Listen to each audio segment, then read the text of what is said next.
Petroleum मसनूआत की कीमतों में यकम मार्च को होने वाले इजाफे के महंगाई पर असरात पड़ने लगे। हफ्तावार बुनियादों पर महंगाई में 0.37% का इजाफा हो गया। मुल्क में महंगाई की मजमूई सालाना शरह 4.7% पर पहुँच गई। विफाकी इदारे शुमारियात ने महंगाई से मुतालिक हफ्तावार रिपोर्ट जारी कर दी। एक हफ्ते में 13 अशिया ज़रूरिया की कीमतों में इजाफा हुआ, 11 अशिया सस्ती हुई जबकि 27 की कीमतें मुस्तहकम रहीं। एक हफ्ते में चिकन, LPG, पेट्रोल, डीजल, केले और लहसुन की कीमत बढ़ी।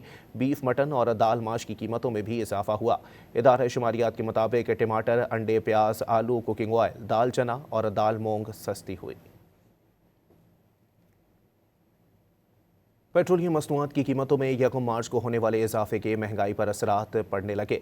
हफ्तावार बुनियादों पर महंगाई में 0.37% का इजाफा हो गया। मुल्क में महंगाई की मजमूई सालाना शरह 4.7% पर पहुँच गई। विफाकी इदारे शुमारियात ने महंगाई से मुतालिक हफ्तावार रिपोर्ट जारी कर दी। एक हफ्ते में 13 अशिया ज़रूरिया की कीमतों में इजाफा हुआ, 11 अशिया सस्ती हुई जबकि 27 की कीमतें मुस्तहकम रहीं।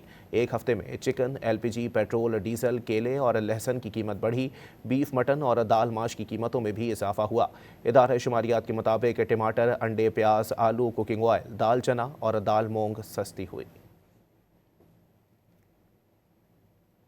पेट्रोलियम मसनूआत की कीमतों में यकम मार्च को होने वाले इजाफे के महंगाई पर असरात पड़ने लगे। हफ्तावार बुनियादों पर महंगाई में 0.37% का इजाफा हो गया। मुल्क में महंगाई की मजमूई सालाना शरह 4.7% पर पहुँच गई। विफाकी इदारे शुमारियात ने महंगाई से मुतालिक हफ्तावार रिपोर्ट जारी कर दी। एक हफ्ते में 13 अशिया ज़रूरिया की कीमतों में इजाफा हुआ, 11 अशिया सस्ती हुई जबकि 27 की कीमतें मुस्तहकम रहीं। एक हफ्ते में चिकन, LPG, पेट्रोल, डीजल, केले और लहसुन की कीमत बढ़ी। बीफ, मटन और दाल माश की कीमतों में भी इजाफा हुआ। इदारे शुमारियात के मुताबिक टमाटर, अंडे, प्याज, आलू, कुकिंग ऑयल, दाल चना और दाल मूंग सस्ती हुई।